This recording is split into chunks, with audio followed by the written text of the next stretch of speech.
ॐ विश्वानि देव सवितुर्दुरितानि परासुव यद्भद्रं तन्न आसुव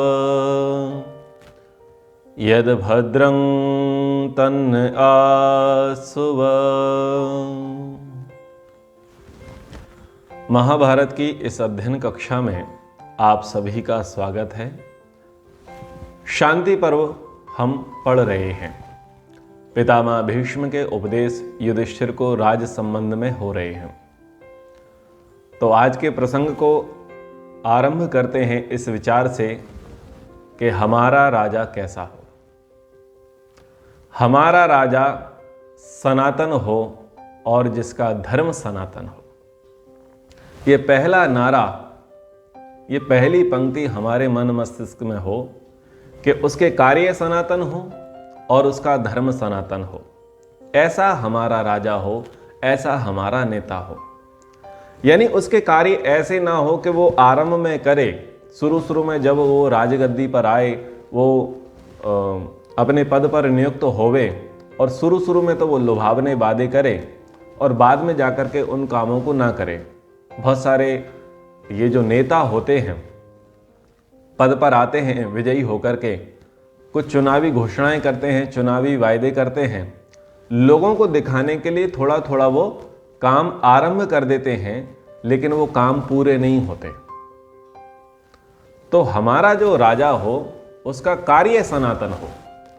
यानी वो जब कार्य आरंभ करे तो कार्य की आरंभ में ही प्रशंसा हो जावे और लगे कि ये कार्य पूर्ण होगा और चिरस्थायी होगा। प्रायः जो राजा वर्ग है, यानी जो नेता वर्ग है, वो कार्य टेम्परेरी कराते हैं और कुछ काल बाद वो कार्य जो है नष्ट भ्रष्ट हो जाते हैं और फिर से एक नई योजनाएं लेकर के आते हैं और लूटने का प्रयास होता है। तो हमारा राजा, हमारा नेता ऐसा हो जिसके कार्य सनातन हो, यानी चिर स्थायी कार्य हो। एक बार जिन कार्यों को आरंभ कर दे, एक बार जिन योजनाओं को वो लेकर के आ जाए, वो योजना चिर स्थायी हो और लोगों को लाभ पहुंचावे।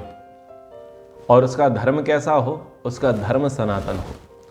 सनातन धर्मी राजा होगा तो ही सनातन संस्कृति का उत्थान होगा। तो कैसा राजा सनातन हो, कैसा धर्म उसका सनातन हो, उसके संबंध में आज महाभारत की कक्षा के माध्यम से हम कुछ जानने समझने का प्रयास करते हैं।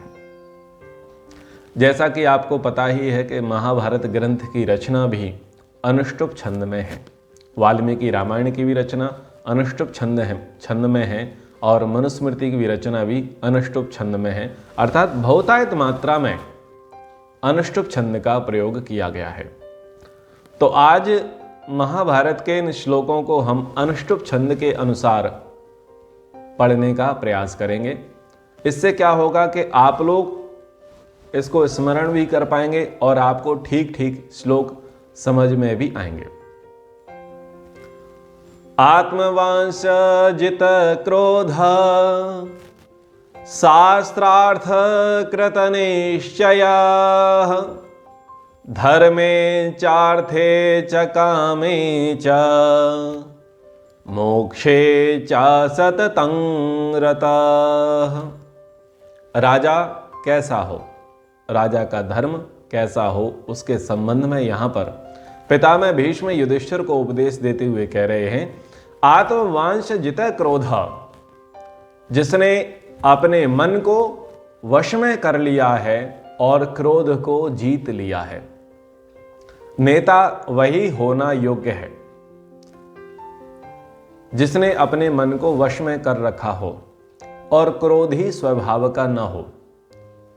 क्योंकि जो लंपट है, व्यभिचारी है, अजितेंद्रिय है और क्रोधी है, वो राजा प्रजा का नाश करेगा।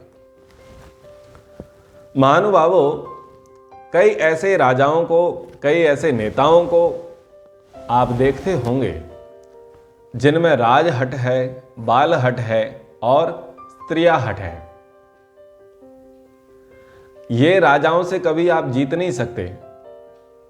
राजाओं से, राज्ञियों से, नेताओं से, नेत्रियों से आप जीत नहीं सकते जिनके अंदर ये हट है और जो कान के कच्चे हैं। ऐसे ही एक राजा, हमारे भारत में एक राज्य है राजस्थान, उस राजस्थान की एक भूतपूर्व सीएम है। उनमें ये तीनों ही हट देखे जाते हैं, जिसके कारण से उनको सत्ता से हटाने के लिए ही वहां पर एक दूसरी पार्टी वर्तमान में शासन कर रही है। यानी उससे क्यों लोग पीड़ित थे? क्योंकि उसके अंदर राज हट था, बाल हट था और स्त्रिया हट, ये तीनों हट थे। इसके कारण से वहां पूरा सत्ता ही परिवर्तन हो गया राजस्थान के अंतर्गत। आप जाकर के थोड़ा इतिहास विवेचन कर लेंगे। तो यहां पर यही कह रहे हैं कि जिन्होंने अपने मन को वश में कर रखा है और क्रोध को जीत लिया है, राजा हमारा ऐसा हो। प्राय होता क्या है कि शुरू में तो छद्मवेशी होते हैं, सफेद पोष अपराध प्रकृति के व्यक्ति होते हैं, और पद पर आते ही वो अपना रौद्र रूप दिखाना आरंभ कर देते हैं। पोरबंदर में एक करमचंद नाम के व्यक्ति हुए। करमचंद नाम के व्यक्ति हुए, वो उस काल में दीवान पद पर थे संभवतः, और उनके अंदर भी कुछ ऐसी ही स्थितियां थीं। जिस व्यक्ति के साथ उनकी नहीं बनती थी या जो व्यक्ति उनको थोड़ा भी प्रतिकूल लगता था, वो अपने पद का दुरुपयोग करते हुए उसकी संपत्ति को कुर्क करवा देते, उसको सूली पर चढ़वा देते, उसे दीर्घ कारावास दिलवा देते। 2014 में जब मैंने पोरबंदर की यात्रा की तो वहां पर घूमते हुए मुझे ये कहानियां वृद्धों के माध्यम से सुनने को मिली, और ये नाम करमचंद बहुत प्रसिद्ध है। उनके बेटे बड़े ही दुनिया में प्रसिद्ध हुए हैं और भारत में तो वो नोटों पर आते हैं। उनके पिता की बात है, भारत में वो नोटों पर आते हैं। तो जहां पर कहा जा रहा है कि जिसने मन को वश में नहीं किया है और जिसने क्रोध को नहीं जीता है, वो व्यक्ति नेता होने योग्य नहीं है, वो पद पर अधिकारी बनने योग्य नहीं है, वो राजा होने योग्य नहीं है।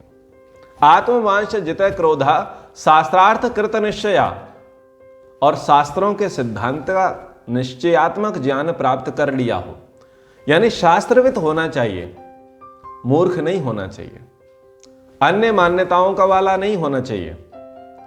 उसे धर्मशास्त्रों का पूरा पूरा ठीक ठीक से ज्ञान परिज्ञान होना चाहिए। और वो व्यक्ति स्वयं कैसा हो? धर्मे चार्थे चा कामे चा मोक्षे चा सततम रतः। वो व्यक्ति धर्म के क्षेत्र में, अर्थ के क्षेत्र में, काम के क्षेत्र में और मोक्ष के क्षेत्र में सतत प्रयत्नशील रहता हो। क्योंकि जो राजा, जो नेता, जो अधिकारी, जो पदाधिकारी स्वयं धार्मिक होगा तो अन्यों को धर्म का रास्ता दिखाएगा, स्वयं धर्मपूर्वक अर्थोपार्जन करेगा तो अन्यों को भी वो धर्मपूर्वक अर्थोपार्जन की शिक्षा देगा, और स्वयं जो धर्मपूर्वक अर्थ उपार्जन किया उसका वो समुचित रूप से भोग कर रहा है, तब ही वो अन्यों को भी उस प्रकार के भोग की शिक्षा देगा। और जो स्वयं रिटायर्ड होने के बाद मुक्ति के लिए प्रयासरत होगा, यानी आसक्ति, मोह, लालच आदि आदि में जो नहीं फंसेगा, वही अन्यों के लिए उस प्रकार का प्रयास करेगा। तो हमारा राजा ऐसा हो जिसने अपने मन को वश में कर लिया हो, जिसने क्रोध को जीत लिया हो, जो शास्त्रों के सिद्धांत को निश्चयात्मक रूप से जानता हो, जो धर्म अर्थ काम मोक्ष यानी पुरुषार्थ चतुष्टय की सिद्धि करने में जो प्रवीण हो, जो कुशल हो, उसमें जो लगा हो, वैसा हमारा राजा हो। त्रय्यां संवृत मंत्रस्य राजा भवितुम् अर्हति, व्रजिनं च नरेन्द्राणां नान्यचार रक्षणात् परम। कैसा राजा हो कि जिसे चारों वेदों का ज्ञान हो। महर्षि मनु जी महाराज मनुस्मृति में राजा की योग्यता के विषय में लिखते हुए कहते हैं कि राजा को चतुर्वेदी होना चाहिए, चारों वेदों का उसे परिज्ञान करना चाहिए और उसके बाद राज संबंधी नियम में उसे कुशल होना चाहिए। महानुभावों, प्राचीन परंपरा में चारों वेद पढ़ना कंपलसरी था। चाहे वो वैश्य वर्ग से आता हो, चाहे वो क्षत्रिय वर्ग से आता हो, चाहे वो शूद्र वर्ग से आता हो, चाहे वो ब्राह्मण वर्ग से आता हो, कंपलसरी एजुकेशन क्या हुआ करती थी? चारों वेद पढ़ना। और चारों वेद पढ़ने के बाद आप किस क्षेत्र में सिद्धहस्त होना चाहते हैं, उससे संबंधित आपको स्पेशल कोर्स करने होते हैं। जैसे राजाओं को अर्थशास्त्र, राजनीति शास्त्र, समाज शास्त्र, धनुर्वेद, ये कोर्स करना कंपलसरी होता था। इसमें उनको कुशल प्रवीण होना कंपलसरी होता था, क्योंकि यदि वो इनको ठीक ठीक जानेंगे, इनकी ठीक ठीक शिक्षा लेंगे, तभी जाकर के वो राजकाज संभाल सकेंगे। ऐसे ही व्यापार के क्षेत्र में कृषि का विभाग है, पशुपालन विभाग है, शिल्प विभाग है, वस्तु के आदान प्रदान के जितने सारे विभाग हैं, निर्माण के जितने विभाग हैं, वो सारे विभागों में कुशल वैश्य को होना परम आवश्यक रहता था। तभी जाकर के वो उन क्षेत्रों में आगे बढ़ करके सही रूप से, धर्म के रूप से और अपनी आजीविका चलाने में समर्थ होता था। और जो ब्राह्मण हैं, वो शस्त्र और शास्त्र के ज्ञान में परिपूर्ण होना चाहिए, क्योंकि ब्राह्मण एक शिक्षक होता है। तो शिक्षक की सर्वाधिक जिम्मेदारी होती थी कि वो वैश्य विभाग को भी जाने, वो क्षत्रिय विभाग को भी जाने और वो ब्राह्मण विभाग को भी जाने, लेकिन सर्वोत्तम उसमें ब्रह्मतेज हो, ब्रह्मतेज की उसके अंदर प्रधानता हो, यानी सत्य का धारण उसमें सबसे ज्यादा हो, वैराग्य की भावना उसमें सबसे ज्यादा हो, आसक्ति का त्याग उसके अंदर सबसे ज्यादा हो और प्रभु भक्ति में वो सतत लगा हो। ये विशेष क्वालिफिकेशन उसके लिए चाहिए होती है। तो ब्राह्मण ऐसे नहीं रहे जिनको शस्त्र का ज्ञान ना रहा हो। इतिहास उठा करके देख लीजिए।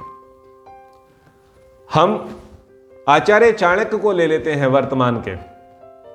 वर्तमान में आचार्य चाणक्य को लेकर के आप प्राचीन और भी जितने पीछे आदि युग तक चले जाएं, वहां पर जितने भी ब्राह्मण हुए, ब्राह्मण शिक्षक हुए, वो शस्त्र और शास्त्र के जानकार रहे। आप जिनके भी नाम जानते हैं, वशिष्ठ हैं, विश्वामित्र हैं, कश्यप हैं, जमदग्नि, भरद्वाज हैं, पराशर हैं, जितने भी आप नाम सुनते हैं, वो सब शस्त्र और शास्त्र में प्रवीण थे, कुशल थे। और जितने भी आप राजाओं को जानते हैं, जितने भी राजाओं का नाम आपने स्मरण किया है, वो चारों वेदों के ज्ञाता रहे हैं। तो कंपलसरी एजुकेशन हमारे यहां रही है कि चारों वेदों का ज्ञान सबको परम आवश्यक है। हमारे वर्तमान में भी एक बहुत धुरंधर राजा हुए 5 वर्ष पूर्व, जिनका नाम हम कृष्ण जी के नाम से जानते हैं। उनकी प्रारंभिक शिक्षा दीक्षा मथुरा में ही हुई और घोर अंगिरस उनके ऋषि गुरु हुए। यानी वहां पर आकर के उन्होंने चारों वेदों की शिक्षा प्राप्त कर ली थी, लेकिन स्पेशल विद्या प्राप्त करने के लिए, मास्टर बनने के लिए एक क्षेत्र में वो धनुर्वेद पढ़ने के लिए उज्जैन में आए, संदीपनी जी के पास। तो ऐसे ऐसे स्पेशल कोर्स करने के लिए राजे लोग, ब्राह्मण लोग और वैश्य वर्ग के लोग अन्य देशांतर में जाकर के स्पेशल कोर्स किया करते थे, बड़ी तपस्या पूर्वक, बड़ी श्रद्धा पूर्वक। तो ये हमारी परंपरा रही थी। तो प्रसंग है कि हमारा राजा सनातन मान्यता वाला हो, सनातन धर्मी हो, सनातन विचारों से ओतप्रोत हो। तो उसके लिए कहा कि वो त्रय्याम समृतम मंत्रस्य राजा भवितुम अर्हति, चारों वेदों का ज्ञान उसको हो और उसके जो मंत्र हैं, यानी जो गुप्तचर विभाग है, उसके गुप्त विचारों को कोई दूसरा प्रकट ना कर सके। उसके विचार, उसकी युक्तियां ऐसी हों जो दूसरों पर प्रकट ना हो, वही राजा होने योग्य है। और प्रजा की रक्षा करने से बढ़कर राजाओं के लिए कोई दूसरा धर्म नहीं है। तो प्रजा की रक्षा करना सबसे पहले उनकी प्राथमिकता रहे। महानुभावों, आजकल तो हमारा तंत्र ऐसा है कि हमारे राजा यानी हमारे जो नेता हैं, वो कुछ योजनाएं लेकर के आते हैं, उन योजनाओं को पहले से ही मीडिया लीक कर देती है और वो अपने आप को क्या कहते हैं कि हम लोकतंत्र के चौथे स्तंभ हैं। हमारी राज्य व्यवस्था का सत्यानाश तो ये मीडिया ही कर देती है। उनको सब बातें पहले जाननी है। कहां पर कितने लड़ाके उपस्थित हैं, कहां पर कितने विमान हैं, कहां पर कितने योद्धा हैं, कहां पर कितना असला बारूद है और क्या योजनाएं चल रही हैं। वर्तमान भारत में किसी को गुप्तचर रखने की आवश्यकता नहीं है, हमारे मीडिया वाले ही वो सारा काम कर देते हैं। मिनिस्ट्री को बात पता नहीं चल पाती, कैबिनेट को बात पता नहीं चल पाती, तब तक वो बातें वो कहां से लेकर के आ जाते हैं और सारे का सारा रायता फैला देते हैं। तो कहीं ना कहीं हमारे यहां ये बड़े शत्रु हैं मीडिया वाले, हमारी राज्य व्यवस्था को गलत तरीके से हमारे भेद वो बता देते हैं, किस लिए? टीआरपी के चक्कर में। और वो ये नहीं देखते कि आप अपने लाभ के चक्कर में राष्ट्र की हानि कर रहे हैं। तो ये हानि क्यों कर पा रहे हैं? ये हानि इसलिए कर पा रहे हैं कि हमारे जितने राजा हैं, जितने नेता हैं, उन्होंने सनातन धर्म को नहीं पढ़ा, उन्होंने सनातन परंपराओं को नहीं समझा, उन्होंने मनुस्मृति नहीं पढ़ी, उन्होंने महाभारत नहीं पढ़ा। पितामह भीष्म यहां पर सरसैया पर लेटे पड़े हैं और पुत्र युधिष्ठिर को उपदेश दे रहे हैं, यानी वो वहां कोई नई बात बताने नहीं जा रहे हैं। पितामह भीष्म उस काल के सर्वश्रेष्ठ और वयोवृद्ध योद्धा हैं, कई पीढ़ियों को उन्होंने अपने सामने से देखा है और सब प्रकार के धर्मों के वो जानकार हैं, सब प्रकार के इतिहासों को वो भली भांति जानते हैं। तो शास्त्रविद हैं, इतिहासविद हैं और अनुभवी हैं। वो अनुभवी व्यक्ति ये कह रहा है कि राजा कैसा हो, यानी उनको पता है कि राजा कैसे हुआ करते थे। तो हम ये इस प्रकार से समझें कि उस समय जो राज्य व्यवस्था बताई गई थी, वो राज्य व्यवस्था सबको भली भांति सुपरिचित होवे। हमारे जितना भी बिगाड़ है उसका कारण यह है कि राज्य व्यवस्था से लोग सुपरिचित नहीं हैं। राजाओं के विषय में केवल यही माना गया कि राजा तानाशाह रहे, अंधाधुंध अपने तरीके से मनमाना वो कार्य करते रहे और धीरे धीरे उनके विषय में एक गलत ही नैरेटिव सेट कर दिया गया।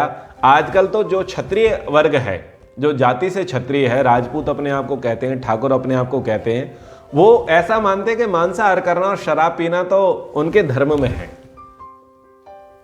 ऐसा वो मान करके बैठे हैं और ऐसा ही उन्हें बताया गया और उसके कारण वो पूरे के पूरे व्यभिचारी और लंपट हो चुके हैं। जबकि इतिहास उठा करके देखें तो राजा उसको माना ही नहीं गया है, इतिहास कुछ और कह रहा है राजाओं के विषय में। तो आज आवश्यकता है कि हम राजाओं के विषय में जाने, राजाओं के सनातन धर्म के विषय में जाने, राजाओं की सनातन मान्यताओं के विषय में जाने, क्योंकि यदि हम इतिहास से शिक्षा लेंगे तब ही अपने वर्तमान को सुधार सकेंगे और भविष्य को उज्जवल बना सकते हैं। तो कह रहे चातुर्वर्ण्यश्च धर्माश्च रक्षितव्या महीक्षिता धर्म संकर रक्षा चा राज्यम धर्म सनातन। राजा का सनातन धर्म क्या है कि राजा को ब्राह्मण आदि चारों वर्णों के धर्मों की रक्षा करनी चाहिए। धर्म संकर रक्षा चा राज्याम धर्म सनातन, धर्म संकरता से बचाना राजाओं का सनातन धर्म है। बहुत बड़ी रिस्पॉन्सिबिलिटी है कि राजा ब्राह्मण को भी जाने, क्षत्रिय को भी जाने, वैश्य को भी जाने, शूद्र को भी जाने, चारों वर्णों के धर्मों की रक्षा करना राजा को आनी चाहिए। इस बात से क्या सिद्ध होता है? राजा अनपढ़ नहीं थे। समझ में आ रहा? राजा बेवकूफ नहीं हुआ करते थे, राजा लंपट नहीं होते थे, राजा व्यभिचारी नहीं होते थे, राजा अजितेंद्रिय नहीं होते थे, राजा हठी नहीं होते थे, राजा क्रोधी नहीं होते थे। जो राजा ब्राह्मण को चला सकता है, और ब्राह्मण क्या है? ब्रह्म विद्या से ओतप्रोत है। तो जो राजा ब्राह्मण को उनके धर्म, उनके कर्तव्यों के विषय में बता सकता है, उनको विधि निषेध बता सकता है, तो क्या वह राजा निरक्षर होगा, अशिक्षित होगा? वेद में भी कई स्थानों पर आया है, यत्र ब्रह्मचा छत्रम चा। ब्रह्म शक्ति और छात्र शक्ति दोनों का परस्पर सहयोग की अभिलाषा वेद में कही गई है कि ब्रह्म शक्ति और छत्र शक्ति दोनों साथ साथ रहे, क्योंकि हमारी परंपरा ऐसी रही है कि ब्रह्म शक्ति छत्र शक्ति को कंट्रोल करती है और छत्र शक्ति ब्रह्म शक्ति को कंट्रोल करती है। यानी ब्राह्मण शस्त्र को जानता है और क्षत्रिय शास्त्र को जानता है। आप एक प्रसिद्ध वचन सुनते होंगे, शिक्षक साधारण नहीं होता धनानंद, शिक्षक वो होता है जिसके गोद में प्रलय और निर्माण दोनों खेलते हैं, जो हाथ शस्त्र चलाना जानते हैं वो शस्त्र से अपनी रक्षा करना भी जानते हैं। यह प्रसंग आपने आचार्य चाणक्य का धनानंद की सभा में सुना होगा।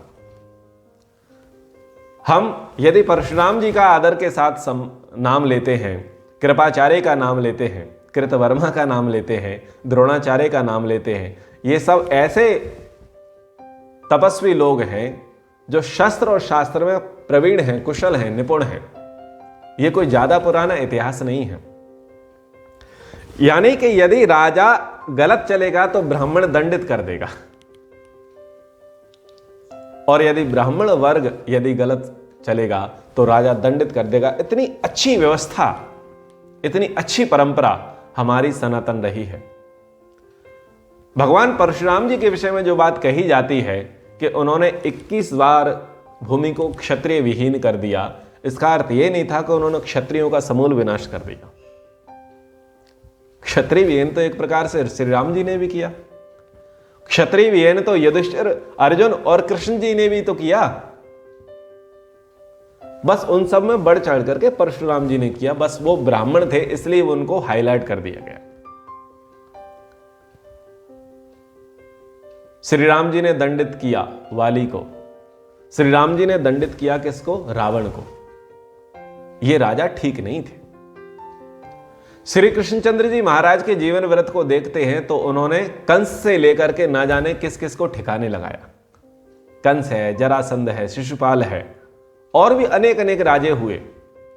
उन सब राजाओं को उन्होंने ठिकाने लगाया, स्वयं के बाहुबल से लगाया, स्वयं की नीतियों से लगाया, और किसी को भीम के माध्यम से तो किसी को अर्जुन के माध्यम से दंडित कराया। लेकिन परशुराम जी एक अकेले ऐसे व्यक्ति थे ब्राह्मण जिन्होंने किसी की सहायता नहीं ली और वो स्वयं ही क्षत्रियों को दंडित करने के लिए चले गए। यानी जो राजा राजधर्म का ठीक ठीक पालन नहीं कर रहा, सनातन मान्यताओं का ठीक ठीक पालन नहीं कर रहा, प्रजा पर जो अत्याचार कर रहा है, और जो राजा दुष्ट व्यभिचारी हो चुका है, उन राजाओं को दंडित करने का काम भगवान परशुराम जी ने किया।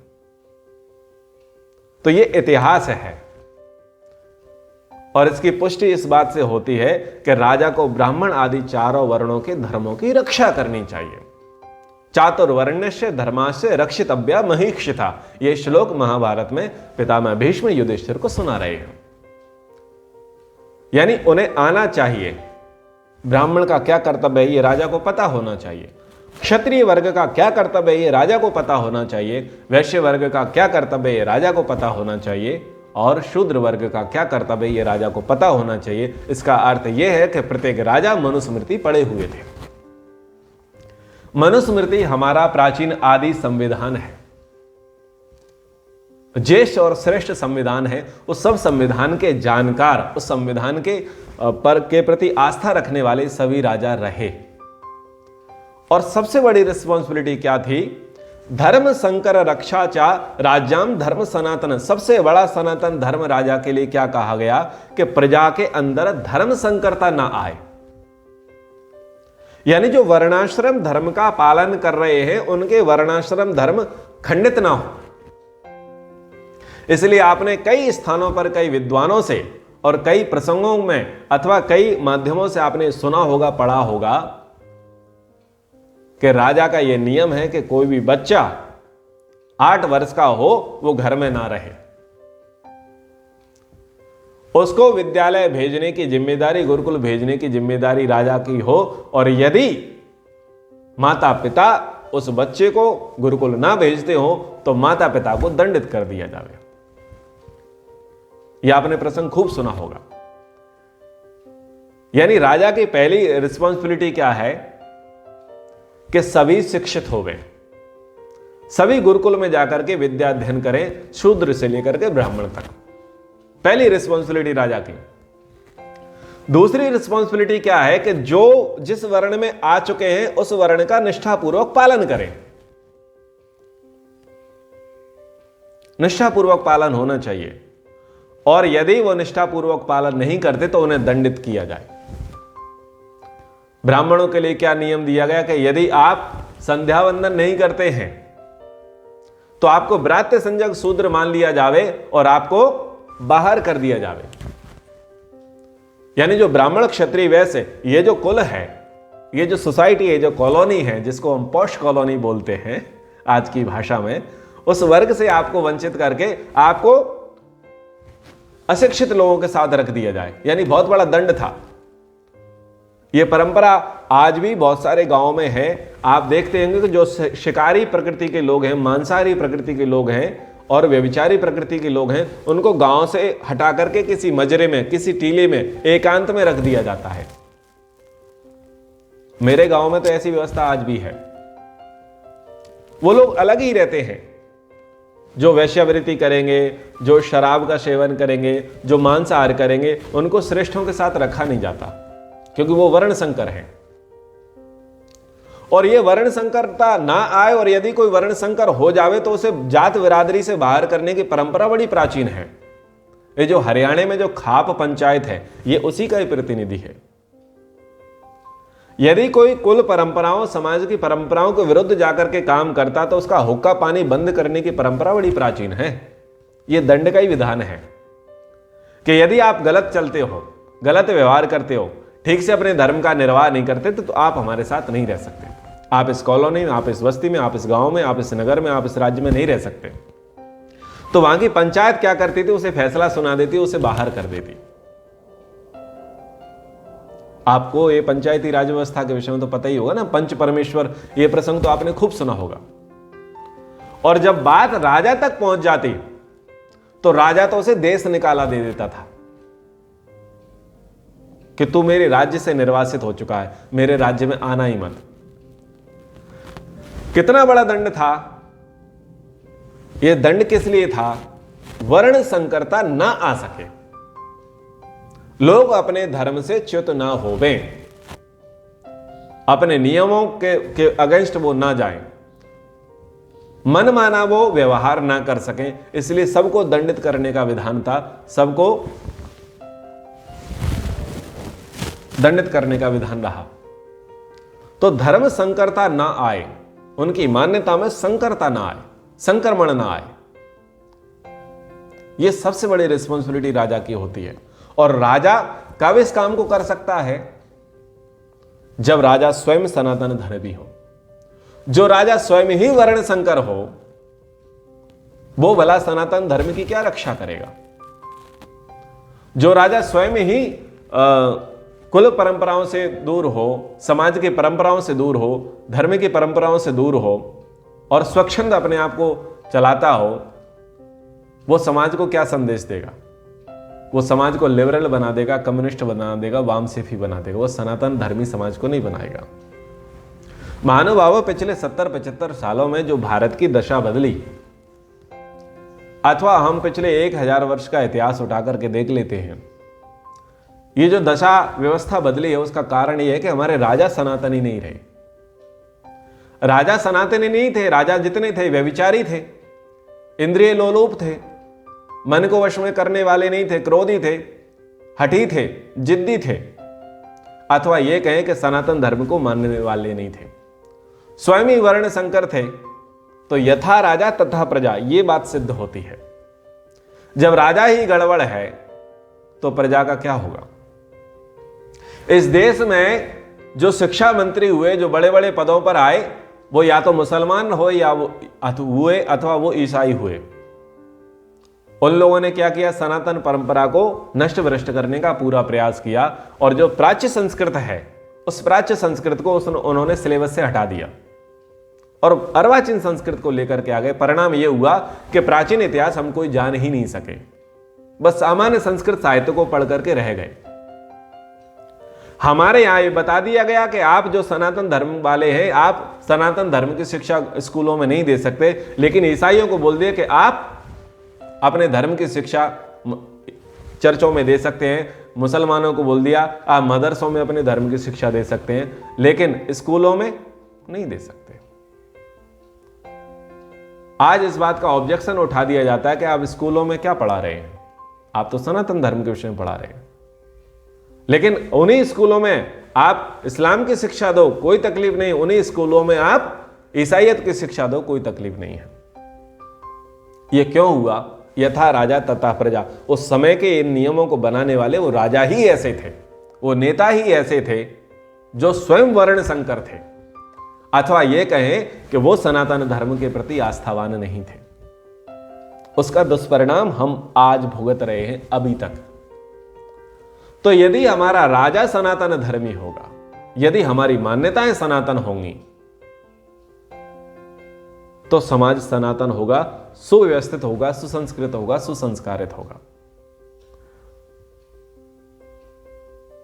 राजा के धर्म के विषय में पितामह भीष्म युधिष्ठिर को उपदेश देते हुए कहते हैं, लोक रंजनमेवात्र राज्यं धर्म सनातन सत्यस्य रक्षणं चैव व्यवहारस्य चार्जवम्। लोक रंजनम एव अत्र। प्रजा, लोक में प्रजा को प्रसन्न रखना ही राजाओं का सनातन धर्म है। सत्य से रक्षणम च व्यवहारस्य च आर्जवम। सत्य की रक्षा और व्यवहार की सरलता ये राजोचित कर्म है।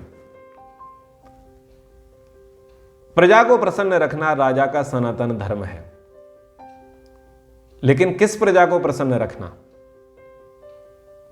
जो राजा सनातन है, जिसकी मान्यताएं सनातन है और जिसकी प्रजा सनातन है, उस प्रजा को प्रसन्न रखना राजा का सनातन धर्म है। समझ में आया? अब हमारे यहां वोट बैंक के कारण राजे लोग क्या करते रहे? छद्मवेश मुखौटे ओढ़े रहे, और जो सनातन धर्म की प्रजा है उसकी सदा उन्होंने उपेक्षा की, और जो सनातन धर्म विरोधी वर्ग है उसको प्राथमिकता दी, और उसको प्राथमिकता आज तक देते चले आए, और सनातन धर्म की उपेक्षा वो सदा करते आए। उसका दुष्परिणाम आप बहुत बड़ा शेर शासन भारत की राज्य व्यवस्था में देख ही रहे हैं। जो बहुसंख्यक है उसको ही प्राथमिकता देनी चाहिए, जो अल्पसंख्यक है उनका उस स्तर से विकास करना चाहिए। लेकिन हमारे यहां बहुसंख्यक का मतलब कुछ और हो चुका है और अल्पसंख्यक का मतलब अब कुछ और हो चुका है। अल्पसंख्यक के नाम पर आज केवल और केवल किसका नाम लिया जाता है? मुसलमानों का नाम लिया जाता है। मुसलमान अल्पसंख्यक कहां है? अल्पसंख्यक तो सिख है, अल्पसंख्यक तो जैन है, अल्पसंख्यक तो बौद्ध है, अल्पसंख्यक तो फारसी है। ईसाई और ये जो मुसलमान है ये अल्पसंख्यक कहां है? पूर्वोत्तर के 7-8 राज्यों में हिंदू अल्पसंख्यक है। तो एक गलत ही तरीके से प्रेजेंटेशन किया जा रहा है, एक अलग ही प्रकार से लोगों को बताया जा रहा है, लोगों को मूर्ख बनाया जा रहा है। और एक बहुत बड़ा सत्ता परिवर्तन, विचारधारा का परिवर्तन समाज में कई वर्षों से जोरों शोरों से चल रहा है। उसके प्रति हमें जागरूक होना चाहिए, होना पड़ेगा, सचेत होना पड़ेगा। वो तब ही होंगे जब हम सनातन धर्म शास्त्रों को पढ़ेंगे, जब हम सनातन परंपराओं को पढ़ेंगे, जब हम सनातन मर्यादाओं को पढ़ेंगे, तभी तो हमें पता चलेगा कि हम क्या करें, हमें क्या करना चाहिए, हम कौन हैं, हमारे पूर्वज कौन थे, और वर्तमान में हमारे साथ क्या हो रहा है और भविष्य में क्या क्या होगा। ये तब ही हम जान पाएंगे जब हम इतिहास से सुपरिचित होंगे। तो राजा का सनातन धर्म, इस संबंध में हम चर्चा कर रहे थे। हमारा राजा कैसा हो? जिसका धर्म सनातन हो। तो आगे भी हम कक्षा में इस प्रसंग को और लेंगे। समय के अनुसार आज की कक्षा को हम यहीं पर विराम करते हैं। इति ओम शम।